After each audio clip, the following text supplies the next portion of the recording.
আমরা প্রায় বলে আরে ভাগ্যে যা আছে তাই হবে। এটা আসলে বলা কতটুকু সঠিক, এটার কিছুটা আমি এক্সপ্লেইন করা ট্রাই করবো ইনশাআল্লাহ। দেখুন, ভাগ্যে যা আছে তাই হবে এ কথার দুটি অর্থ হতে পারে। প্রথমে বুঝতে হবে ভাগ্যের সমস্ত বিষয়, ভাগ্যে কি ঘটবে, কখন ঘটবে, কেমনে ঘটবে, এই ভাগ্যের নির্ধারক কোনো মানুষ নয়। ভাগ্যের নির্ধারক হচ্ছে এক সত্তা। তিনি কে? তিনি হচ্ছেন ভাগ্যের লেখক। তিনি আমাদের ভাগ্যে কি ঘটবে সব লিখে রেখেছেন। But the fact is Allah সুবহানাহু ওয়া তাআলা didn't force you to do anything. Allah আপনাকে বাধ্য করে না যে আপনাকে এটা করতেই হবে। আল্লাহ আপনাকে কি দিয়েছে? উইল পাওয়ার দিয়েছে। আল্লাহ আপনাকে আকল দিয়েছে, বিবেক দিয়েছে, জ্ঞান দিয়েছে, বুদ্ধি দিয়েছে। আপনি আপনার বিবেক দিয়ে বুঝবেন যে কোনটা সঠিক, কোনটা বেঠিক, কোনটা রাইট, কোনটা রং। ঠিক কিনা বলেন যুবক ভাই?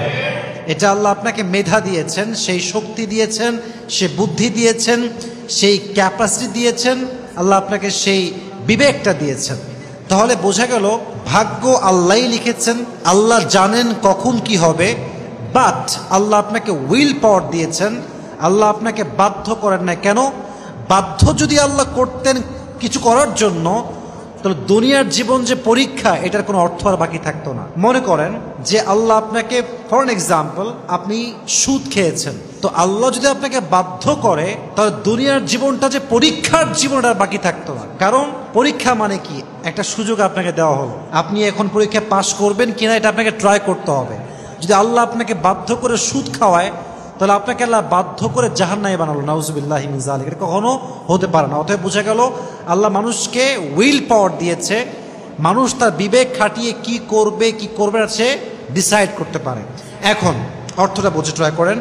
ভাগ্যে যা আছে তাই হবে, এর অর্থ যদি এরকম হয় যে আমার যতটুকু করার আছে আমি করব, বাদ বাকি আল্লাহ ভরসা, এই অর্থে বলা জায়েজ। বরং এটা ঈমানের দাবি যে আমি আমার সব দিয়ে ট্রাই করব করার জন্য, বাকি যা হবে এটা কার উপরে ভরসা? আল্লাহর উপরে ভরসা। এই অর্থে জায়েজ।